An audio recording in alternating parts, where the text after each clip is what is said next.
Guys welcome to Econ Easy. तो अपना next economic term है ट्रेड डेफिसिट। तो ट्रेड मीन्स होता है exchange of goods and services और डेफिसिट मीन्स होता है लॉस। तो कोई भी लॉस होता है ट्रेड में लेकिन वो नेशनल लेवल पर हो तो हम उसको ट्रेड डेफिसिट बोलते हैं। तो इसमें जब कोई भी कंट्री इंपोर्ट ज़्यादा करे और एक्सपोर्ट कम करे तो इस कंडीशन में ट्रेड डेफिसिट होता है। हम इसको दूसरे नाम से नेगेटिव बैलेंस ऑफ ट्रेड भी जान सकते हैं और कह सकते हैं।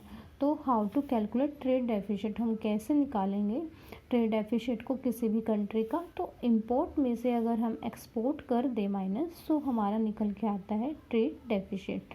तो अब हम ये देखते हैं कि हमारे इंडिया का ट्रेड डेफिसिट कैसा है और क्या है।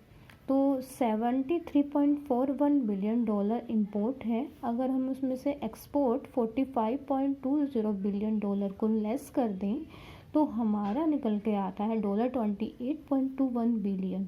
तो ये हमारा क्या होता है ट्रेड गैप, और हम इसको ऑल्सो कह सकते हैं कि ये क्या है ट्रेड डेफिसिट भी कंट्री का। तो इसके पीछे बहुत से रीज़न्स हो सकते हैं कि किसी भी कंट्री का ट्रेड डेफिसिट क्या हो सकता है। तो पहला रीज़न ये होता है कि कोई भी कंट्री जब इंपोर्ट ज़्यादा करे और एक्सपोर्ट कम करे तो इसको हम बोलते हैं ट्रेड डेफिसिट का ये रीज़न हो सकता है। और इसको हम दूसरे वे से भी जान सकते हैं, दूसरे नाम से जान सकते हैं, that is called current account deficit. दूसरा रीज़न ये हो सकता है कि जब कंज्यूमर की डिमांड नहीं इसमें ज़्यादा प्ले कर सकती है।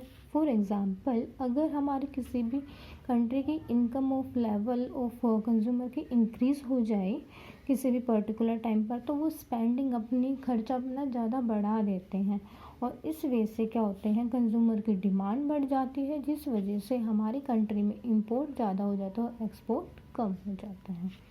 तो हम